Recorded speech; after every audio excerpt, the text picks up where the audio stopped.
Ethan Cole had always lived with the land. From the moment the sun rose above the plains until it sank behind the mountains, he worked on his ranch with steady hands and a quiet spirit.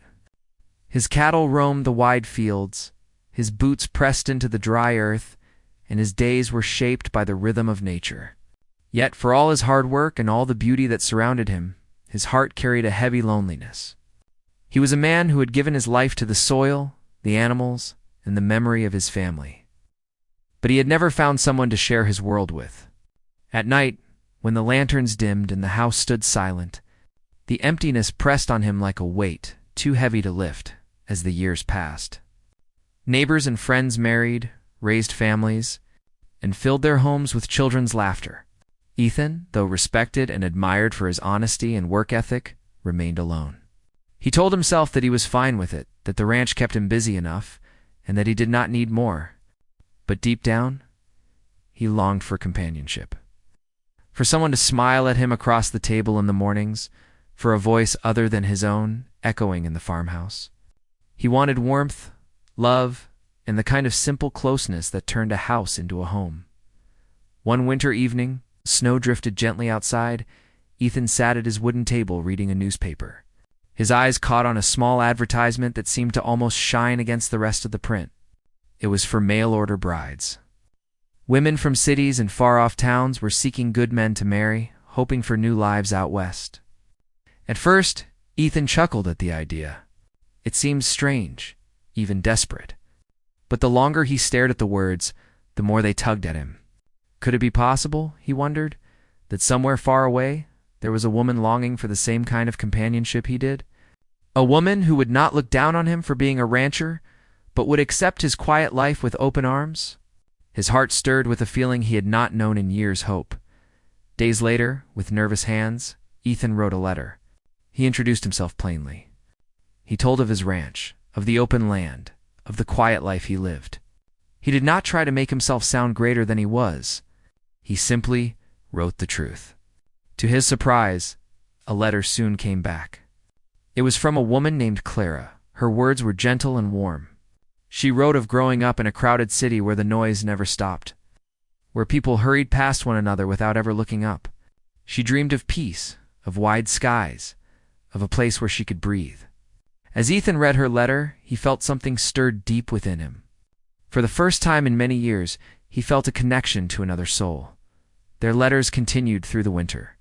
With each envelope that arrived, Ethan's evenings grew brighter. Clara wrote of her love for simple joyous flowers, music, and quiet mornings. She shared little details of her life. Details that made Ethan feel like he already knew her. How she loved the smell of fresh bread. How she found comfort in the sound of rain against the window. How she longed to walk under stars without the glow of city lamps. Ethan in turn told her of his world, the cattle, the horses, the golden fields that stretched as far as the eye could see. He wrote of the sunsets that painted the sky in colors so vivid they seemed like brushstrokes from heaven itself. And as he wrote, he found himself smiling more often, his heart lighter with each word. By spring, Clara had agreed to come west. Ethan cleaned the farmhouse with more care than he ever had before. He mended fences, polished the old wooden furniture, and even planted flowers near the porch so she would see beauty when she arrived. He could hardly believe it was real that soon he would not be alone in this world anymore. On the day of her arrival, Ethan rode into town, his heart thudding like a drum in his chest. He stood at the train station, dust swirling around his boots, scanning the passengers as they stepped down. And then he saw her. Clara was not dressed in fine clothes or jewels. She wore a simple dress and carried a small bag, but she walked with quiet grace. Her smile was soft, her eyes bright but touched with something he could not yet name. When she saw Ethan, she gave him a nod that seemed to carry both shyness and trust. He tipped his hat, stepped forward, and for the first time in his life, felt like he was meeting someone who belonged in his story. Within weeks, they were married in a small ceremony under the wide sky. The townsfolk gathered, curious about the bride from far away. Ethan stood tall beside Clara, feeling prouder than he had ever felt. For once, the farmhouse no longer echoed with emptiness. It was filled with laughter, with soft songs Clara hummed as she worked. With the sweet smell of bread baking in the oven, But even in the glow of this new happiness, Ethan began to notice things that troubled him. Clara often grew pale after long walks across the fields. Sometimes she held onto the table for balance when she thought no one was looking. At night, when the house was still, Ethan would hear a cough echo through the rooms, a cough that made his heart tighten with worry. At first, he told himself it was nothing, that she only needed time to adjust to the new life. Ranch work could be tiring, and the air in Montana was different from the city. But as the weeks turned to months, the signs became harder to dismiss. She tired too easily, her skin grew thinner, and her hands sometimes trembled when she reached for him. Ethan's worry grew, but Clara always smiled through his concern. She told him she was fine, that he should not worry so much. Yet, Ethan knew there was more behind her eyes, something she was hiding. One evening, as the wind whistled through the cracks in the windows and the fire burned low, Clara sat beside him with tears shimmering in her eyes. She reached for his hand, her fingers cold against his. With a trembling voice, she told him the truth she had carried in silence. Before leaving the city, she had been told by a doctor that she was gravely ill. Her time was uncertain, and the sickness would only grow worse. She had come west, not only to find love, but to find peace in whatever days she had left. She had wanted to live, even if only for a short while, surrounded by beauty and kindness, instead of dying alone in the city. Ethan sat frozen, her words cutting deep into him. He felt sorrow, shock, and even a hint of betrayal, but above all, he felt the weight of love. She had not come to him out of cruelty. She had come because she needed hope, just as much as he did. He looked at the woman who had filled his life with light in such a short time, and he realized he was not angry. Instead, his heart broke with tenderness. He held her close, whispering that she was not alone, not now, not ever. And though her truth had shaken his world, he knew he would not let her face the darkness by herself. After Clara revealed the truth, Ethan lay awake that night, staring at the ceiling as the fire burned low. His mind turned over her words again and again. The woman he had married, the woman who had brought laughter and warmth back into his home, was slipping away from him. The weight of that truth pressed on his chest until he could hardly breathe. And yet, as he turned to look at Clara sleeping beside him, her face pale and fragile in the flickering light, he knew one thing with absolute certainty: he would not waste the time they had left. No matter how long or short her days might be, he would make them full of love, peace, beauty. The next morning, Ethan rose with new determination. He cooked breakfast himself, surprising Clara with bread and eggs and a small bouquet of wildflowers he had picked from the edge of the field.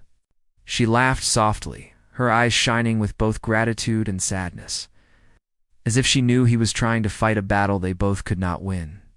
But Ethan did not speak of sickness or fear. Instead, he filled their days with small joys. He taught Clara how to ride his calmest horse, lifting her gently into the saddle and leading her across the meadows at a slow pace, so she could feel the wind without tiring herself. He showed her the hidden corners of the ranch, the little stream that sang as it tumbled over smooth stones, the grove of aspens that glowed golden in the autumn sun, the hill where the stars stretched endlessly above them at night. Clara loved those moments. Sometimes she would close her eyes and breathe in the air as though trying to hold on to it forever. She told Ethan that the land made her feel alive in a way she had never known before. In the city, life had been crowded and hurried, full of noise and worry. But here, even in her weakness, she felt freedom. And Ethan, watching her smile despite her coughs and trembling hands, felt his heart ache with both joy and sorrow. He wished he could give her more time, wished he could carry her sickness on his own shoulders so she would not have to bear it. As weeks passed, Clara's illness deepened. Her coughs grew harsher, and sometimes she struggled to catch her breath after even the simplest tasks. Ethan never let her feel ashamed of it. He would scoop her up in his arms without hesitation, carrying her back to the porch or to the warmth of the fire. He read to her in the evenings, his deep voice steady as he turned the pages of books she had brought with her. Sometimes she would ask him to play his old guitar, and though Ethan's hands were rough from ranch work, he strummed gentle tunes that filled the house with music. Clara would listen with her eyes closed, a faint smile on her lips, and in those moments, Ethan felt as though time itself had slowed. Giving them space to simply be, the townsfolk noticed the change in Ethan too. He had always been a quiet man, distant in his solitude, but now he was softer, his eyes kinder, his voice warmer. People spoke of how devoted he was to Clara, how he carried her gently in his arms, how he brought her small gifts from town to brighten her days. Some pitied him, knowing what awaited, but many admired him for the way he loved her so fiercely in the face of loss. To Ethan, it did not matter what others thought. His world was Clara, and every choice he made was for her. One evening, as they sat together on the porch watching the sky blaze orange and pink with sunset, Clara reached for Ethan's hand. Her fingers were thin and cold, but her grip was steady. "I may not have much time," she whispered, "but I have more than I ever dreamed of. I thought I would face the end alone, but you've given me love, and that is more than enough." Ethan swallowed hard, unable to find words. He simply pulled her close and kissed the top of her head, his tears hidden in her hair. Winter returned, and with it came the sharp bite of cold air. Clara grew weaker, spending more time in bed as her strength faded. Ethan cared for her tenderly, never leaving her side for long. He brought her warm tea, tucked quilts around her, told her stories of the ranch from his boyhood, stories that made her laugh even as her voice grew faint. He whispered to her of the future he had once dreamed of, children running through the fields, laughter in the farmhouse, gray hair growing old together, and though those dreams would never be, Clara listened with soft eyes and told him she carried them in her heart as if they had already been lived. The end came quietly. On a night when the stars were sharp against the black sky, Clara's breath grew shallow, her hand resting weakly in Ethan's. He sat beside her, holding her, whispering words of love. She opened her eyes one last time, meeting his gaze with a look so full of peace that it stilled his breaking heart. "Thank you," she whispered, and then, with a sigh that sounded almost like relief, she slipped away. Ethan stayed by her side long after, his tears falling silently as the fire burned low. The ranch felt unbearably still without her voice, without her presence. For days, he moved like a man lost, his grief heavy and raw. Yet even in his sorrow, he remembered her words, how she had said she was not afraid because she had not been alone. And slowly, Ethan began to find purpose again. He threw himself into the work of the ranch, but not only for survival. He began to plant a garden each spring, filling it with wildflowers that Clara had loved. Travelers passing by would see the blooms and hear the story of the woman who had come to Montana seeking peace and found love instead. Years passed, and Ethan never remarried. Clara's memory lived with him in every sunrise over the fields, in every quiet evening under the stars. Sometimes, neighbors would see him sitting by the garden at dusk, his hat in his hands, his eyes fixed on the horizon. He looked older, weathered by time, but there was a softness in his expression, a gentleness that had been born of love and loss. Ethan had once sought only companionship, but what he found was something far greater. His marriage had been brief, their time together fragile, yet it had been filled with more meaning than a lifetime of solitude. Clara had taught him that even in the shadow of loss, love could be the brightest light, and so he lived the rest of his days with her memory, not as a wound, but as a gift. A reminder that true love was not measured by years, but by the depth of devotion carried in a single heart.